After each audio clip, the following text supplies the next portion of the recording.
Isang mapagpalang umaga po sa ating lahat. Kami po ay nagagalak na kayo'y makaisa sa pagdiriwang ng banal na Eucharistia. Ngayon po ay Sabado sa 22 linggo sa karaniwang panahon. Dinugunita po natin si Pedro Claver, isang pari, at ipinagdiwang po natin ngayon ang ikalimang taong anibersaryo ng pagkakatatag ng ating simbahan. Kaisa po natin sa pagdiriwang ang mga naghandog ng misa pasasalamat para sa biyayang natanggap ni na Mr. and Mrs. Janet Tan, Mr. and Mrs. Arnold Cabiltes and family, Clarita and Eileen May de Guzman, Crescencia Pacheco, AM's Embroidery Shop, Josie Gallardo, Larry Labayo, Capture Moment Photography, Rosario Jacob, Lane Marie Jacob, Placida Matias, Yonila de Asis, at para naman sa natatayang kahilingan, nina Marwin Del Rosario, Christine Jane Anabo, Annalyn Kilantang, Noli and Tess Mateo and family, Janet Tan, para naman sa kagalingan, nina Abel and Remedios Orfanel, Enrico Mateo Chua, Emelo Discocho, Alicia Marshall at Marlene Domingo, para naman sa kapayapaan ng kaluluwa ni Reverend Father Alpi Matulak, SDC, Juana Benedicto, Nilo Blas Corazon, Jack Roger Emerlita, Zacarias Enriqueta, Apolonia Gliane, 8th death anniversary, Monsignor Manuel Sebastian, Monsignor Ramon Vera, Reverend Father Joel Bianbiahe, Father Mario Sanchez, Jaime Malaga, Silly Pacheco, Lily Abundo, Julita Ligayo, Teodora Beltran, Benaventura Villarreal, Bernard B. Pelayo at Arsenio Nanita Alex, at lahat ng mga kaluluwa na nakatala sa aklat ng mga tapat na yumao, gayon din yung mga kaluluwa sa purgatorio, lalo't higit walang nakakaalala. Handa na po natin ating mga sarili para sa pagdiriwang ng banal na Eucharistia na pamumuno ng ating paring tagapangasiwa, Reverend Father Ed Molina. Magsitayo na po ang lahat at sumabay sa pambungad na awit. Sa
Simulan natin ang ating pagdiriwang ngayong umaga sa ngalan ng Ama, ng Anak, ng Espiritu Santo. Amen.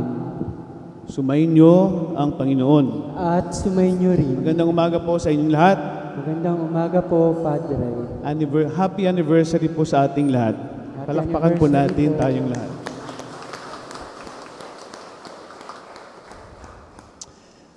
Ang misang ito ay misang pasasalamat sa lahat ng biyayang tinanggap natin dito sa ating simbahan sa Padre Pio. Lahat ng mga taong ibinigay sa atin, pinagkalob sa atin bilang mga katuwang sa pagtatayo, pagpapalakas, pagpapatatag ng simbahang ito.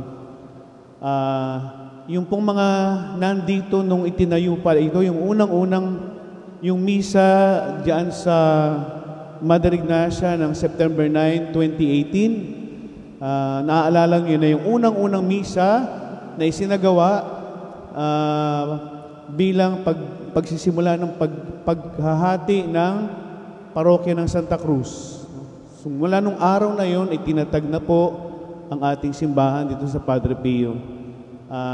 Kayo na nakita yung simbahan na mukhang basketball court lang, bubong lang, sana po ma-document natin yon, maisulat natin sa kasaysayan natin yon. Kayong mga nandito pa, kasi hindi naman tayo lagi nandito. Bukas makalawa, wala na tayo rito. No? Sana po maisulat natin yon, kasi mahalaga yon sa kasaysayan ng ating simbahan. May mga simbahan na ngayon pa lang, after 20 years, 10 years, 25 years, nagsisimulang isulat yung kanilang kasaysayan. Mahirap nang alalahanin pag masyado nang matagal at wala na yung mga tao nagsimula noon. So ngayon pa lang po, kaya 5th anibersaryo natin, kung kayo'y nandito, nung unang-unang itinatag ito, nung naglagay sila ng, ano nga ba yun? Foundation stone ba dyan sa gilid? Si Bishop at ibang mga pare. Magpa-interview po kayo sa ating SOCOM. Binigyan ko na naman trabaho ang SOCOM. Magpa-interview tayo sa SOCOM para ma-document nila yung nangyari na kasaysayan. Kung sino-sino yung mga nandito noon. I'm sure nandito pa yung mga karamihan ay nandito pa kayo hanggang ngayon. Pero bukas makalawa, ay baka wala na tayo. So bago mangyari yon, isulat na natin mabuti. So ngayon po mga kapatid, bilang pagdiriwang at pasasalamat, hingin natin sa Diyos ang kapatawaran itong nakaraang 5 taon. Sa lahat ng ating mga kaguluhan, magulo tayo maraming beses. Gaaway-away tayo, hindi nagkakasunduan, may mga umaalis, may mga nagtatampo, may mga nagre-resign, may mga dumarating. Maraming salamat sa mga dumarating. Marami tayong kaguluhang nangyayari at yun ay sagabal sa plano ng Diyos sa atin. Humingi tayo ng awa at patawad sa Diyos at humingi tayo ng grasya na lalo pang mapatatag ang simbahan natin.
Gloria in excelsis Deo.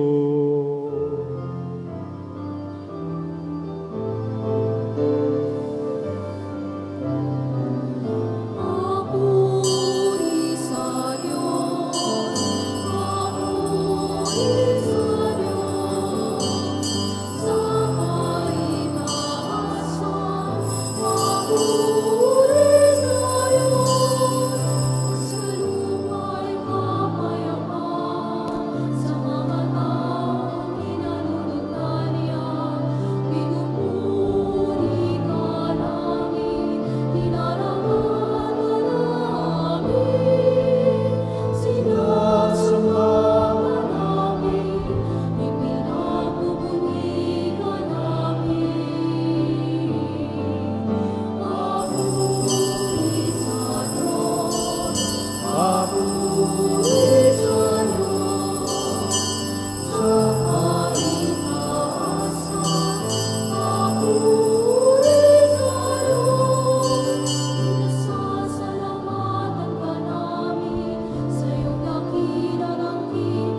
Manalangin tayo.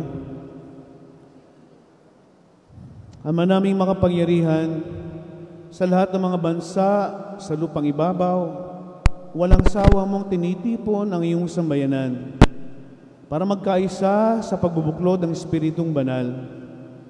Ipagkaloob mo ang iyong simbahang may pananagutang ilaganap ang iyong aral ay lubos na lumaganap sa sanlibutan bilang pampaalsa para sa paninibago ng sangkatauhan at sa paghubog ng iyong angkan.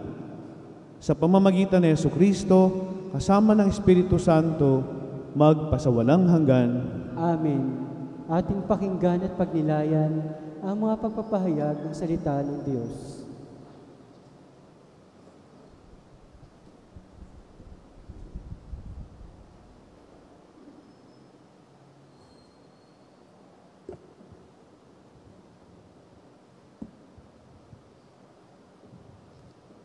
Pagpapahayag mula sa sulat ni Apostol San Pablo sa mga taga-Kolosas.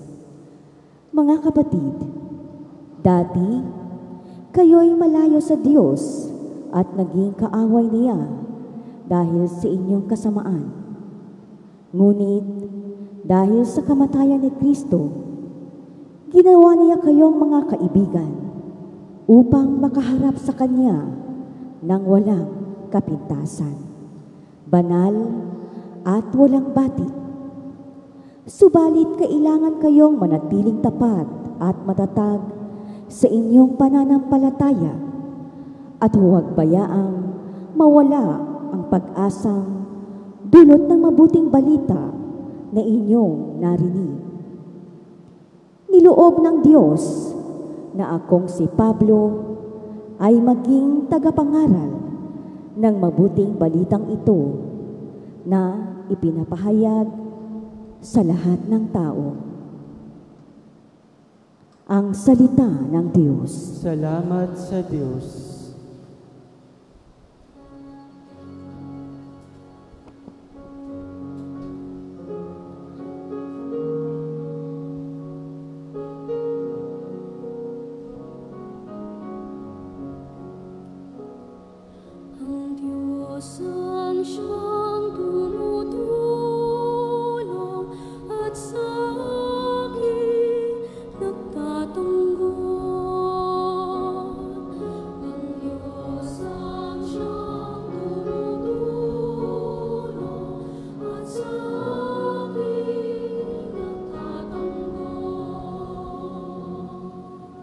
Makapangyarihang Diyos, ako ay iligtas. Ipagsanggalang mo iyong lakas. Dinggin mo, O Diyos, itong iyong anak. Sa aking dalangin, ngayoy binibigkas.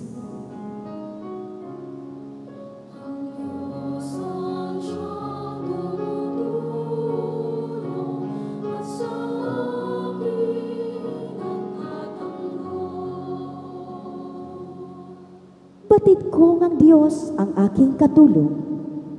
Tagapagsanggalang ko ang Panginoon. Buong galak naman akong maghahandog ng pasasalamat sa Panginoong Diyos dahilan sa Kanyang mabuting kaloob.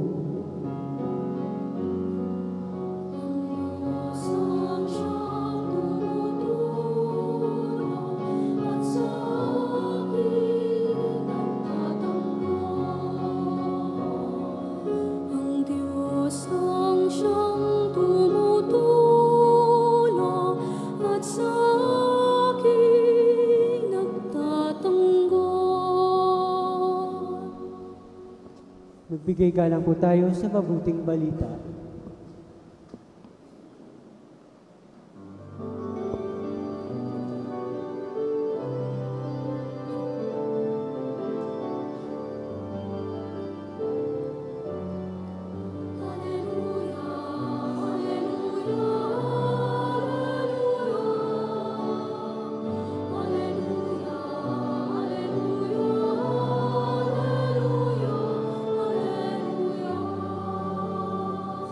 Ikaw, O Kristo, ang daan, ang katotohanan at buhay, patungo sa Amang mahal.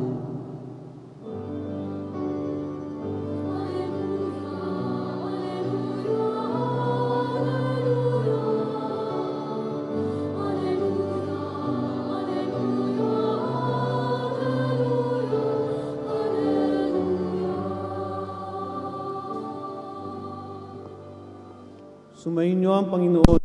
At sumainyo rin. Ang mabuting balita ng Panginoon ayon kay San Lucas. Papuri sa iyo, Panginoon.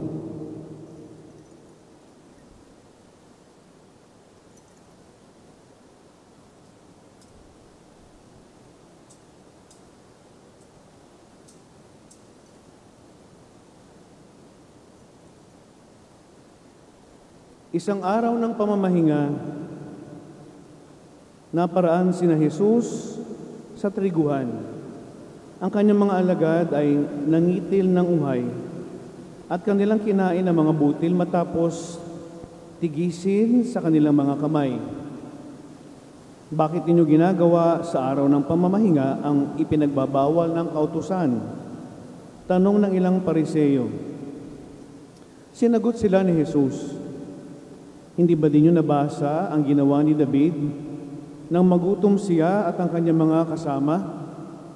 Pumasok siya sa bahay ng Panginoon, kumuha ng tinapay na handog sa Diyos at kumain ito. Binigyan pa niya ang kanyang mga kasama. Bagamat ayon sa kautusan, ang mga saserdote lamang ang may karapatang kumain niyon. At sinabi pa niya sa kanila, ang araw ng pamamahinga ay nasa ilalim ng kapangyarihan ng Anak ng Tao. Ang mabuting balita ng Panginoon. Pinupuri ka namin, Panginoong Hesukristo.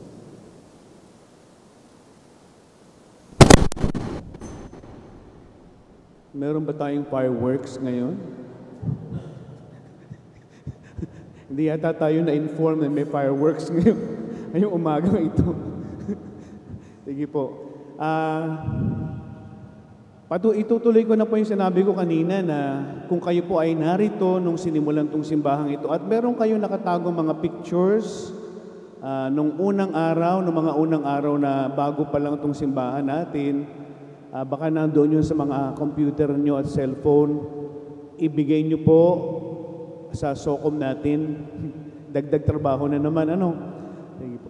Tapos, kung maaari lang maisulat natin yung mga taong nakasama natin nung sinimulan ng simbahang ito kasi mamaya after 10 years, 15 sino nga ba yung kasama natin dito? Sino ba si ate na nag-donate nito, gumawa nito? Sino ba yung PPC president noon? Sino ba yung worship noon, no? Sana maisulat natin yung mga pangalan nila kasi minsan makakalimutan na natin kung sino yung mga yon.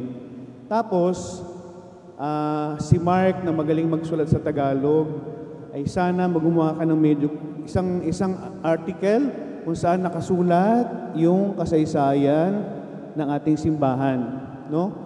Gumawa na tayo gumawa tayo ng video noong 2020. Medyo nandun na yung mga ibang detalye pero didagan na lang natin. Alam niyo pa mahalaga yung kasaysayan kasi pag binabalikan natin yung nakaraan, yung kasaysayan, makikita natin kung paano kumikilos ang Diyos sa atin dito sa Padre Pio. At totoo lang, nung una kong malaman na dito ako mapapadpad bilang unang assignment ko bilang paring tagapangasiwa, nagpunta ako rito, nag-ocular ako, sabi ko, ano kaya itsura ng simbahan na yun? Ba't ako pinatapon doon? So pagpunta ko dito, walang tao, pumarada ako diyan at pumasok ako sa simbahan. Puro monoblock at iba pa yung design ng simbahan. Sabi ko, mukhang simbahan na rin naman. Mukhang simbahan na rin naman. Tapos ang naabutan ko lang dito ng nagtatrabaho ay si Kuya Rolly Montimon. Ginagawa niya yung mga rehas na yan, yung mga pintuan nating bakal. It is good to go back to history because history teaches us lessons. Meron tayong aral na matututunan sa kasaysayan. At kapag tayo ay nakinig sa kasaysayan, sabi nga nung kasabihan, so that history will not repeat itself. Para matuto tayo dun sa mga pagkakamali na nagawa natin. Para matuto tayo sa mga hindi tamang nangyari at mga masamang pangyayari na napagdaanan natin. At napagtagumpayan natin. Dalampasan natin yun eh. Nung una ako makipagpulong sa mga leader dito, sabi ko kay Father Mike, pwede ko bang ma-meet yung mga leaders dito? Para at least man lang magkakilala kami, magkamusta, pakilala ko sa kanila, makilala ko sila. Doon po sa Parkview ginawa yun. Nandun ba kayo? No? Hindi ko po inaasahan nung araw na yun na ang akala ko magkakamustahan lang tayo, magpapakilala lang tayo. Abay, ginisa ako dun sa meeting na yun. Parang ako ang kaaway.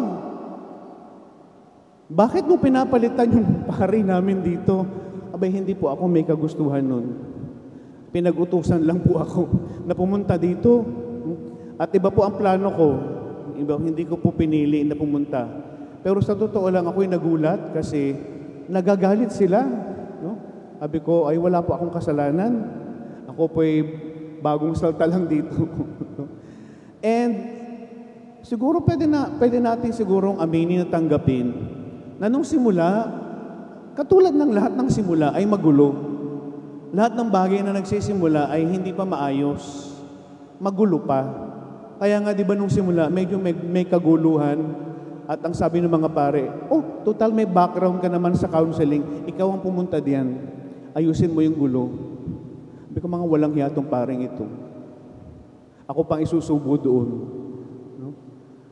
Pero yun ang kanilang meron ka namang, marunong ka naman sa counseling. Sige na. Ikaw dyan ang pumunta. At siguro si Bishop Tobias ay may kagagawan din doon. Pero pinagpapasalamat tayo ngayong araw na to, 5 years after that day, September 9, 2018, because the Holy Spirit is always moving in us. Bagamat marami tayong hadlang, marami tayong kung ano-anong pinagagagawa, marami tayong mentalidad na hindi tama. Kabingan nila, di ba, God writes straight with crooked lines. Miski na ang mga kaguluhan natin, ginagamit ng Diyos yun para ayusin yung kanyang simbahan. At ito pong gospel natin ngayon ay maganda rin. At siguro magandang paalala sa atin ito. Ngayon tayong mga namumuno sa simbahan, tayong mga volunteers dito. Kasi ito yung laging pinaglalaban ni Jesus. Ito yung laging nagiging sanhi ng kanyang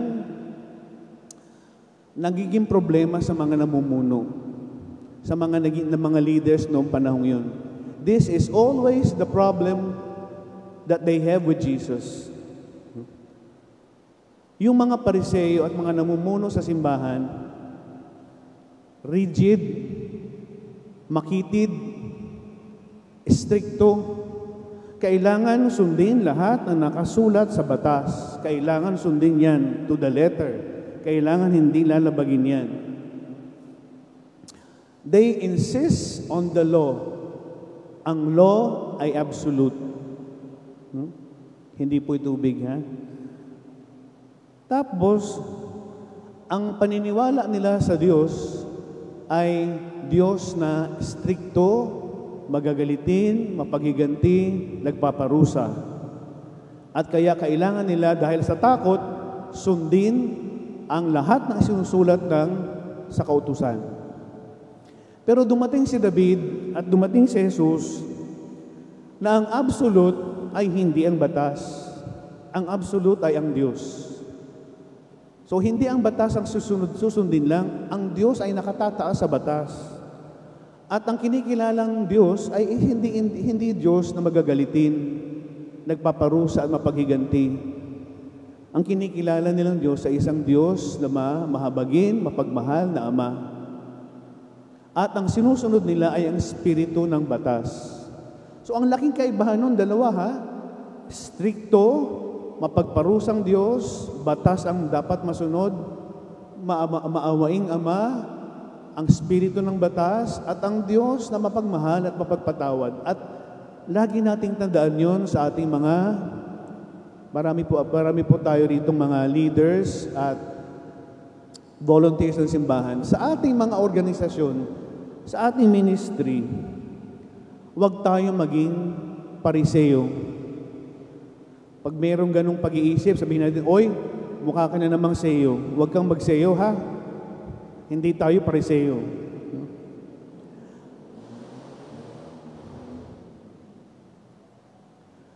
Ang dapat nating tandaan, ang pinaka-importante kay Jesus ay ang tao. Tama siguro yung motto ng Caloocan. Tao ang una. Tama ba ako? Una ang tao, tao ang una. Tao ang una. Sana totoo, no? Pero yun na dapat nating tandaan. Sa pag-iisip ni Jesus, sa kalooban ng Ama, tao ang una. Ang batas ay ginawa para sa tao. Ang batas dapat magsilbi sa tao. Hindi ang tao ang magsisilbi sa batas. Hindi tao ang alipin ng batas. Dapat katulad ni Pablo, alam natin kung kailan dapat sundin ang batas, ipatupad ang batas, at kailan dapat baluktutin at wag sundin ng batas. There is a time to follow the law, and there is a time to violate the law.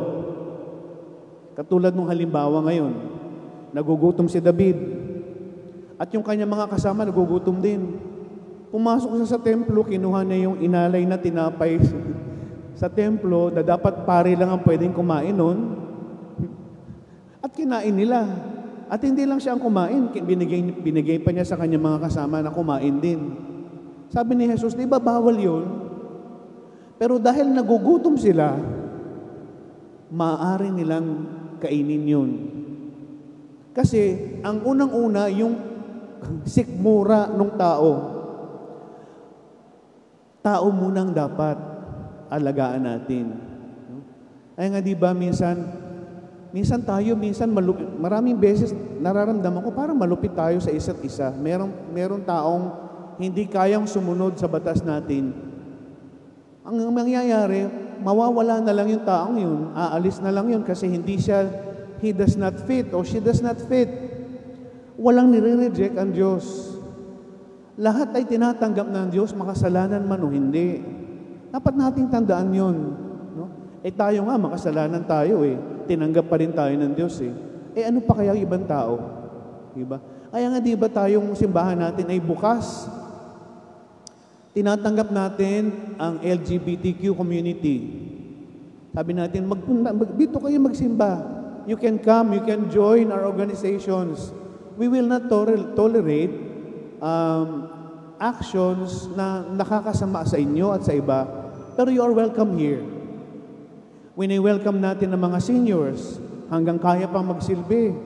Wini-welcome natin ang mga PWD, mga may kapansanan. Ako nga, naghahanap ako ng sakristan na autistic. At gusto kong itanggapin pagiging sakristan kasi yung mga autistic, pag tinuruan mo sila ng isang bagay, gagawin nila yun perfectly. Kasi yun lang ang alam nilang gawin, gagawin nila yun perfectly.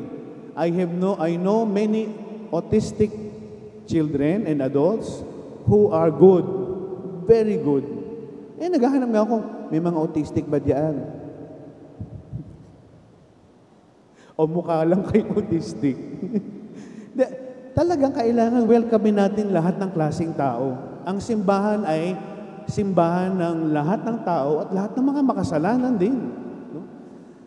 Kaya nga mapapansin nyo si Jesus, laging nagngingit-ngit dito. Lagi niyang kinakalaban yung mga pariseo. Kung natatandaan niyo yung babaeng nakikiapid, ang tamang gawin sa babaeng yon ay patayin. Pero sinabi ni Jesus, sige, sino sa inyong walang kasalanan? Siyang bumato. Diba? Pinagtanggol ni Jesus yung babae. Makasalanan yung babae. Hindi santa yun. Pero pinagtanggol niya. Kasi lahat naman tayo nagkakasala. Why? Who are we to condemn another person? Diba? Or yung for example ni Pedro. Si Pedro sabi niya, Panginoon, ilang beses ko patatawarin yung kapwa ko. Paulit-ulit nagkakasala sa akin. 7 beses ba? Siguro ayon sa batas, 7 hanggang 7 beses lang ha. Pang-8, hindi na. So sabi ni Pedro, 7 beses po ba? Sabi ni Jesus, 77 beses. 70 times 7 times. Ibig sabihin, walang hanggan. Kasi ang 7 ay perfect number. You multiply that 70 times ay walang hanggan yun. Unlimited. No? O kung yun namang sabi ni Jesus na kung mag-aalay ka sa templo at naalala mong may sama ng loob yung kapitbahay mo sa iyo, ilagay mo sa isang tabi yung alay mo, umuwi ka, kausapin mo yung kapitbahay mo, makipagbati ka sa kanya. Pag nakipagbati ka na, ialay mo yung alay mo. Mas mahalaga ba yung alay? Hindi. Mas mahalaga makipagkasundo sa kapwa. Second lang yung alay. O nung pagpapagaling ng mga may sakit, sabi ni Jesus, sabi ng mga pariseo, pwede mo naman gawin yung pagpapagaling sa ibang araw, hindi sa araw ng pamamahinga, hindi naman emergency yan, hindi naman mamamatay yung tao, pilantod lang siya. You can do that any day. Bakit mo kailangan gawing araw ng pamamahinga, ang pagpapagamot? Sabi ni Jesus, itong taong to, ilang taon nang nagsasuffer, hindi ba dapat ngayong araw na to ay pagalingin siya? Hindi ba pag yung mga hayop ninyo na ginagamit sa bukid, pag nauuhaw yun, dinadala nyo sa tubigan para makainom. Maski araw ng pamamahinga, ginagawa niyo yun. Itong taong to, tao to, hindi hayop. Hihintayin pa natin bukas para palayain siya. Para kay Jesus, napaka-importante ng tao. Napaka-importante. Siguro dapat yun ang ikalimang taon ng ating anibersaryo, yun ang ating matandaan lagi. Lalong-lalo na tayong mga leaders, worship, formation, social action, BEC, lahat ng leaders natin, sa lahat ng grupo, sa choir, sa lahat ng members natin, you should always prioritize persons. Ang kapakanan ng tao ang laging nauuna. Gagawin natin ang lahat ng bagay para mailigtas ang tao. Itong linggong darating, ang gospel is about fraternal correction. Pag nagkamali ang kapatid mo, kausapin mo siya ng kayong dalawa lang. Pag hindi siya nakinig, magdala ka ng dalawa pa. 3 kayong makipag-usap sa kanya at kumbinsihin niyo siya na mali yung ginagawa niya. Pag hindi pa rin nakinig sa inyo, tawagin niyo yung simbahan para sabihan siya na baguhin yung kanyang ginagawa. Pag hindi siya nakinig sa simbahan, itrato niyo siya na parang hintil. Minsan iniisip natin disciplinary action yun. Para kang pinatawag ng principal sa school. Hindi. Yung mga hakbang na yun is a way of reaching out. Reaching out to somebody who is in error. Lahat ng bagay gagawin mo para mapabalik yung taong yun. You will go out of your way to help to save a person. Yun yung gustong sabihin ng pagbasang yun. Do everything that you can to help a person who is sinning, na napapariwara. Lahat gawin mo, lahat ng kaya mong gawin, gawin mo. No? At alam niyo po yung una, yung kayong dalawa lang ha, walang ibang taong nakakaalam, kayong dalawa lang. Dapat ganun ang ginagawa natin. May nakita kang hindi magandang ginawa, may kasalanang ginawa, may hindi magandang bagay na ginawa. Huwag mong i-broadcast sa Facebook, huwag mong i-post sa Facebook, huwag kang marites. Tawagin mo, halika, meron ako napansin na ginawa mo o sinabi mo, hindi tama yun. No? Sana maisip mo hindi tama yun. Kayong dalawa lang. Walang nakakaalam na bakit kailangan kayong dalawa lang para hindi siya mapahiya. Para hindi masira ang pangalan niya. Kasi pinangangalagaan mo siya. Siya ang pinangangalagaan mo, kaya kakausapin mo na siya ng personal. Hindi mo isasabihin, uy, alam mo ba, nakita ko siya may ginawang ganito. Madalas, ganun ang ating pamamaraan. No? Masama na yung ginawa, dadagdagan mo pa ng kasamaan, patong-patong na. At yung ginawa, habang tumatagal yung pagkikwento, nadadagdagan yung kasalanan niya. Dumadami. Diba? That is our sin. At pati rin po ako, minsan nagiging ganyan din po ang ugali ko. We have to stop it. Ngayong ika-5 taon ng ating anibersaryo. Stop it. Itigil natin yan. Kasi yan ay trabaho ng mga Pariseo. Hindi tayo tinawag ni Jesus para maging Pariseo. Tinawag niya tayo para magtulungan sa isa't isa. Do not condemn somebody. Huwag mong kondinahin ang isang tao. Huwag mong palakihin ang kasalanan niya. Huwag mong ipamalita ang kasalanan niya. Kausapin mo siya. Personal. Huwag mong isabihin sa ibang tao, maski na sa asawa mo o sa anak mo o kanino pa ba pwedeng sabihin? Sa nanay at tatay mo. Do not tell it to anyone. Kausapin mo upang makabalik ang iyong kapatid. Magsitayo po tayo. Manalangin tayo sa Diyos Ama na umangkin sa atin bilang Kanyang mga malayang anak, kay Jesucristo, ang Kanyang bugtong na anak. Ang ating isasagot, sagapin nawa kami ng iyong salita, o Panginoon. Sagapin nawa kami ng iyong salita, o Panginoon. Ang mga Kristiyano naway kilalanin ang mga utos ng Diyos bilang pinto sa kalayaan mula sa kasalanan at kasamaan. Manalangin tayo sa Panginoon. Sagipin nawa kami ng iyong salita, O Panginoon. Iyaong mga may tungkulin sa pagpapatupad ng batas at sa gobyerno, naway unahin ang kabutihan ng mga tao kaysa sa mga pinagkakaabalahan ukol sa batas. Manalangin tayo sa Panginoon. Sagipin nawa kami ng iyong salita, O Panginoon. Ang pagsamba sa Diyos na hindi natin nakikita, naway hindi natin malimutan ang nangangailangan nating mga kapatid na ating nakikita. Manalangin tayo sa Panginoon. Sagipin nawa kami ng iyong salita, O Panginoon. Iyaong mga nagdurusa sa iba't ibang pisikal at espiritual na karamdaman, naway hilumin ng Diyos. Manalangin tayo sa Panginoon. Sagipin nawa kami ng iyong salita, O Panginoon.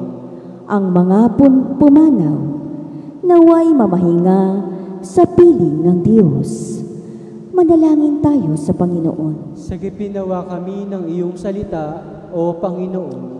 Tahimik nating ipanalangin ang ating mga sariling kahilingan.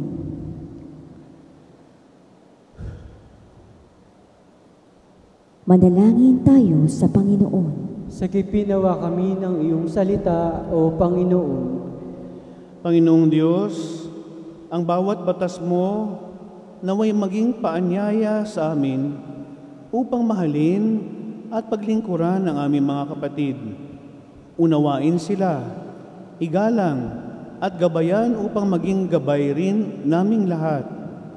Hinihiling namin ito sa pamamagitan ni Kristong aming Panginoon. Amen.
Maaari na pong umupo.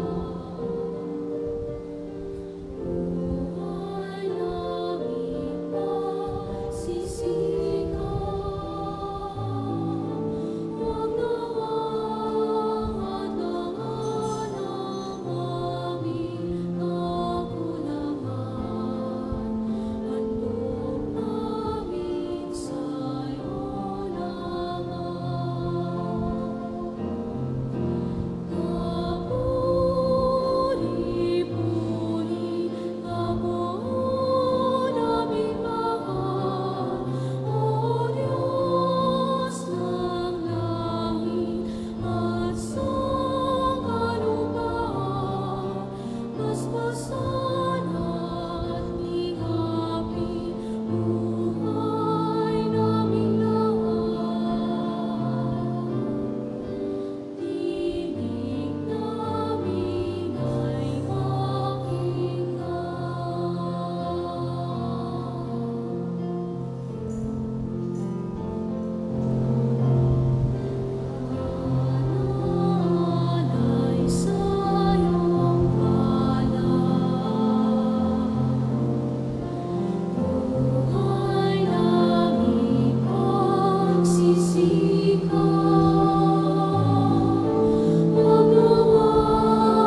Manalangin kayo mga kapatid upang ang ating paghahain ay kalugdan ng Diyos amang makapangyarihan.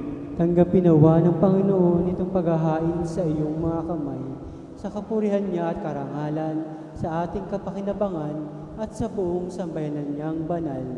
Ama naming lumikha, tanggapin mo ang mga alay na aming inihahain at ipagkaloob mong ang iyong simbahang iniluwal mula sa tagiliran ni Kristo na naidlip sa kamatayan sa krus ay makasalong lubusan sa kabanalang laging bumubuhay sa amin at nagdudulot ng kakayanang si Kristo ay tugunin ngayon at magpasawalang hanggan.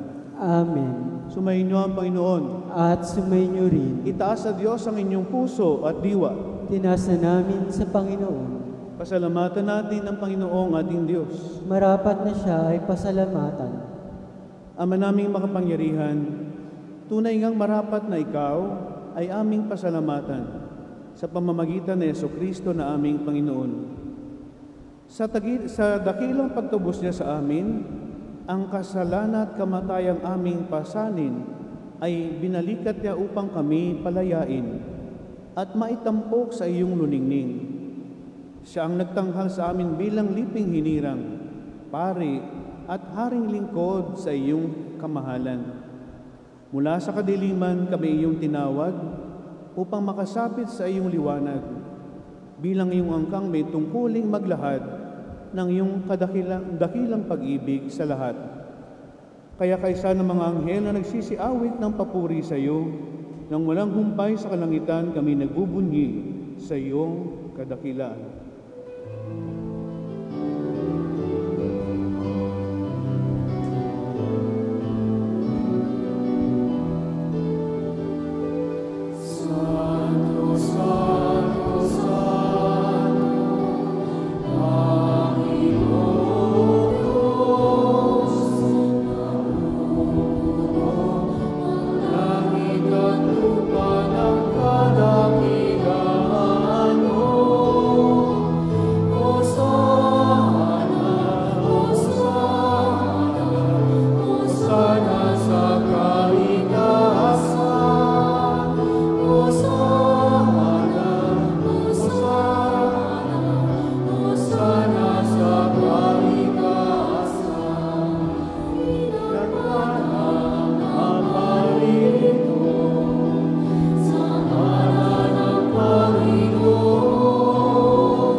Ama naming banal, ikaw ang bukal ng tanang kabanalan, kaya't sa pamamagitan ng iyong Espiritu, gawin mong banal na mga kaloob na ito, upang para sa amin ay maging katawan at dugo ng aming Panginoong Hesukristo.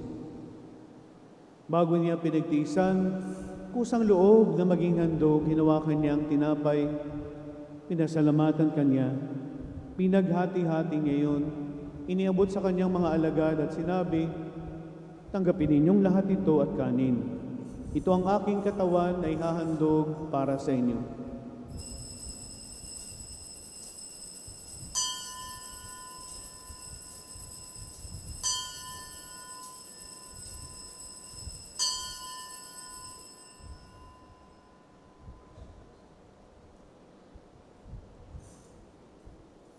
Gayun din naman nang matapos ang hapunan, hinawakan niya ang kalis, muli kanyang pinasalamatan. Iniabot ang kalis sa kanyang mga alagad at sinabi, tanggapin ninyong lahat ito at inumin. Ito ang kalis ng aking dugo, ng bago at walang hanggang tipan. Ang aking dugo na ibubuhos para sa inyo at para sa lahat, sa ikapagpapatawad ng mga kasalanan. Gawin ninyo ito sa pag-alala sa akin.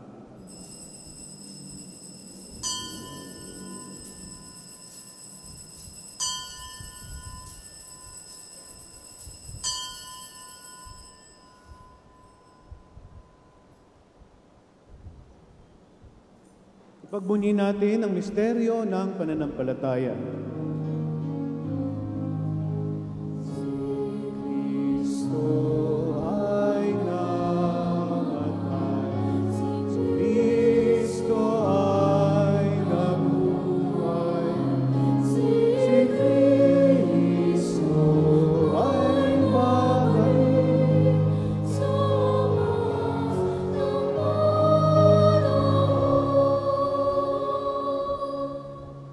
Ama, ginagawa namin ngayon ang pag-alala sa pagkamatay at muling pagkabuhay ng iyong anak. Kaya't inaalay namin sa iyo ang tinapay na nagbibigay buhay at ang kalis na nagkakaloob ng kaligtasan. Kami nagpapasalamat dahil kami iyong minarapat na tumayo sa harap mo para maglingkod sa iyo. Isinasamo namin kaming magsasalo-salo sa katawan at dugo ni Kristo'y mabuklod sa pagkakaisa sa pamamagitan ng Espiritu Santo. Amalingapin mo ang iyong simbahan laganap sa buong daigdig. Puspusin mo kami sa pag-ibig. Kaysa ni Francisco na aming Papa, ni Roberto na aming Obispo at ng Tanang Kaparian. Alalahanin mo rin ang aming mga kapatid na nahimlay nang may pag-asang sila'y muling mabubuhay. Gayon din ang lahat ng mga pumanaw, kaawaan mo sila at patuloyin sa iyong kaliwanagan. Kaawaan mo at pagindapatin kaming lahat na makasalo sa iyong buhay na walang wakas. Kaisa ng mahal na Birheng Maria, na Ina ng Diyos, kaisa ni San Jose ang kanyang kabiyak, kaisa ng mga apostol, ni San Padre Pio at lahat ng mga banal na namuhay dito sa daigdig ng kalugod-lugod sa iyo. May pagdiwang nawa namin ang pagpupuri sa ikararangal mo sa pamamagitan ng iyong anak na aming Panginoong Hesukristo. Sa pamamagitan ni Kristo, kasama niya at sa Kanya, ang lahat ng parangal at papuri ay sa iyo, Diyos Amang makapangyarihan, kasama ng Espiritu Santo, magpasawalang hanggan. Amen. Amen. Amen. Amen.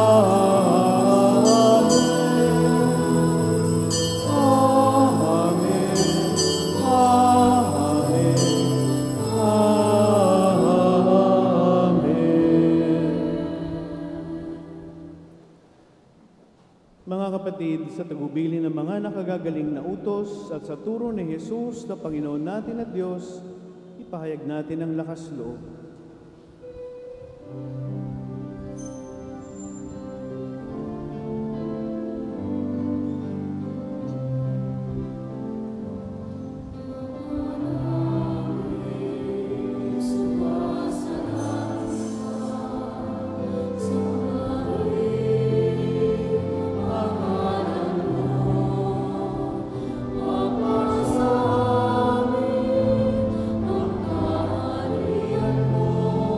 Sumilong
Ama, hinihiling namin kami ay iadya sa lahat ng masama, pagkalooban ng kapayapaan araw-araw, iligtas sa kasalanan at ilayo sa lahat ng kapahamakan.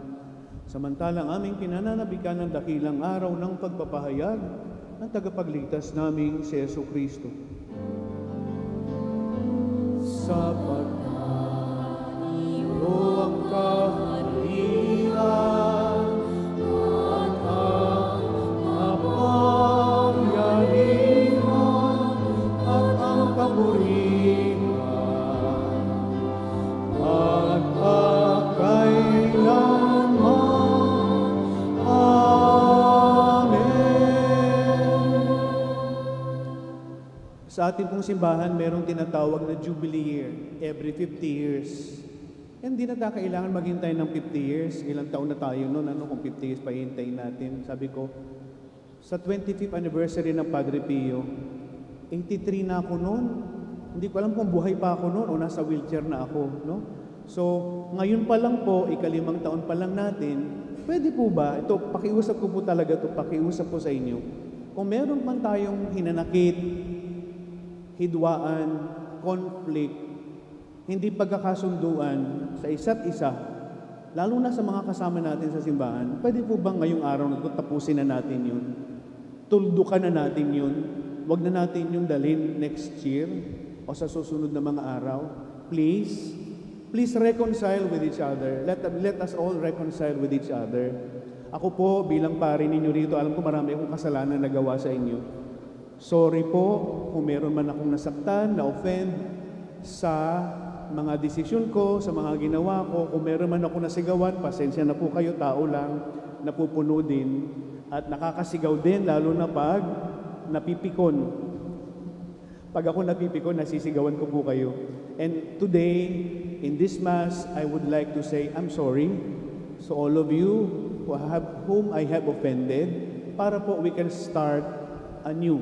Tapusin na natin yun. Please lang, huwag mo nang alalahanin yung dati. Tapos na yun. Nakalipas na yun. Huwag mo nang alalahanin yun. So let us give and offer forgiveness and peace to each other. Peace be with you.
Mga kapatid, narito si Jesus.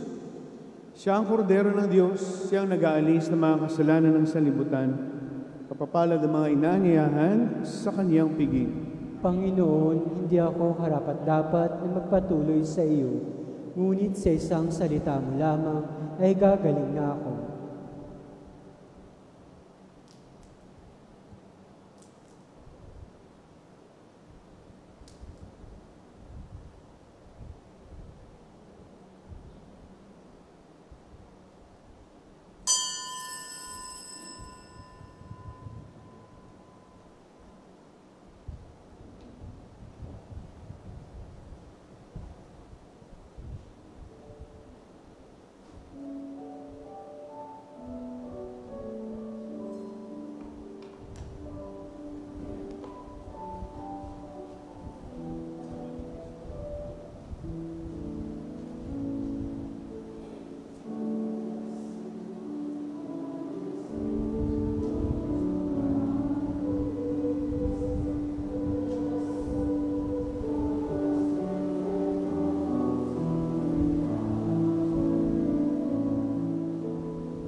Manalangin tayo.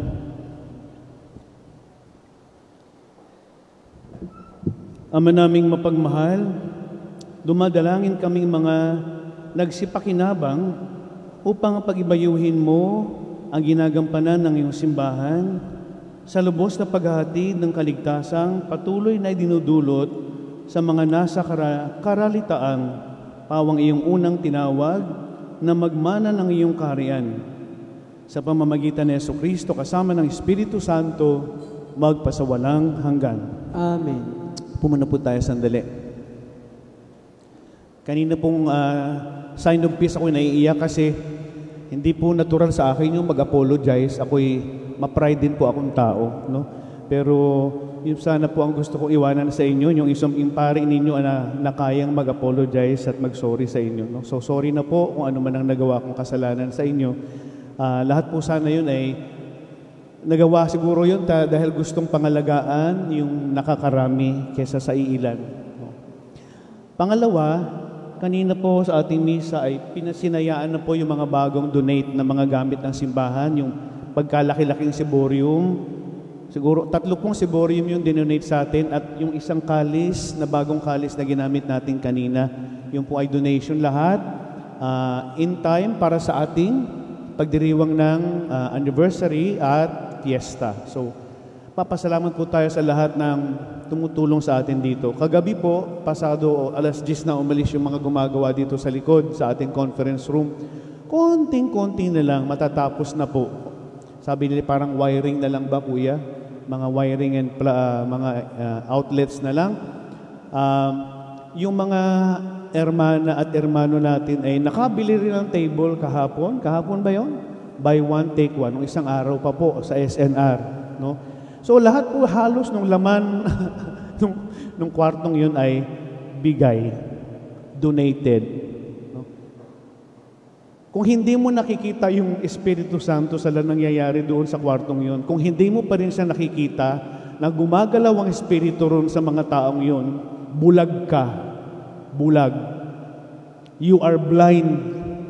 If you cannot see the Holy Spirit working in the people who are collaborating and helping each other to build the church. Kasi minsan nasa harapan mo na yung gawa ng Diyos, hindi mo pa rin makita. Hindi mo nakikita yon na hindi naman sila kailangan mag-abala, magpagod, magpuyat, pero ginagawa nila. And that is the Holy Spirit. No? Na patuloy na gumagabay dito sa ating simbahan, sa Padre Pio. Siguro nga gusto ng Diyos na lumaki at umunlad itong simbahang ito. Kasi kung hindi, noong unang taon pa lang, nagkawatak-watak na tayo. Noon pa lang, nasira na sana yung simbahan natin ito. Pero hindi. So we look forward, today we look forward to another 20 years. Sana buhay pa tayo sa 25th anniversary. Tingnan niyo po yung isa't isa. Sabihin niyo, sana buhay ka pa. Sabihin niyo po sa katabi ninyo, sana buhay ka pa.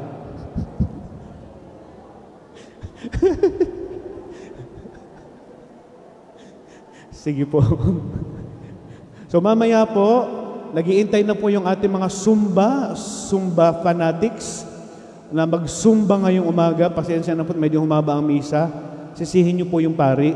No? Pagkatapos ng simba ay Zumba at pagkatapos ng Zumba ay sopas. May 30 pesos pong donation para sa tubig. Bigyan ng tubig ang lahat. At sopas. No? May mga nagkomunyon, sabi ko ba, ang ate, naka-rubber shoes na at nakapang-Zumba na talaga. No? Sige po. Mag-exercise po tayo because that is good for our health. And then, mamayang hapon, ipamimigay na po natin yung premyo. First prize, brand new NMAX 2023. Second prize, brand new Mio Sporty 2023. At yung TV ay nabili na rin po at lahat ng consolation prizes na pamimigay natin mamaya. Marami pang humahabol na bumibili ng ticket kagabi, kahapon. Baka ito bago magbulahan, bumili na po kayo kasi pagkatapos noon sarado na ang pagbibili ng ticket. No? Malay nyo, miski bumili ka ng isang ticket lang, manalo pa yung iisang ticket mong yun. Diba? Ang gusto rin ng iba ay last minute bumili para nasa ibabaw yung ticket nila. Hinahalo po yun. Hinahalo po yun, mga kapatid. Hindi nasa ibabaw ang ticket mo. Pero ang lagay ba naman, sisilipin ko kaninong pangalan yung nandoon. Wala pong dayaan, ha? Walang dayaan. Sige po. So, mamaya po yun. Andito siya. Siya yung nag-offer. At gusto ko rin pong pasalamatan. Nandito po raw si Ate Jessica Medina. Asan po kayo, ate? Alam ko na, ayun, nag-alay. Siya po, si Ate Jessica, ang nag-alay nitong ating krus, bagong krus natin dito sa gitna ng simbahan natin. Maraming salamat, ate, sa iyong tulong. Thank you po. Thank you so much. Sabi ko, siguraduhin mong nandyan si ate, at mamaya may sabihin ko, ay wala naman pala siya dyan. Kayo po yung nag-offer kanina. Sige po. Magsitayo na po tayo. Sumayin niyo ang Panginoon At sumayin niyo rin. pagpalain kayong lahat ng makapangyarihang Diyos, Ama, Anak at Espiritu Santo. Amen. Tapos ng ating pagdiriwang, humayo tayong taglay ang kagalakan at pasasalamat sa Diyos. Salamat sa Diyos.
Inaanyayahan po ang lahat ng tao sa labas na pumasok muna po sa loob ng simbahan para po sa pagkuha ng larawan.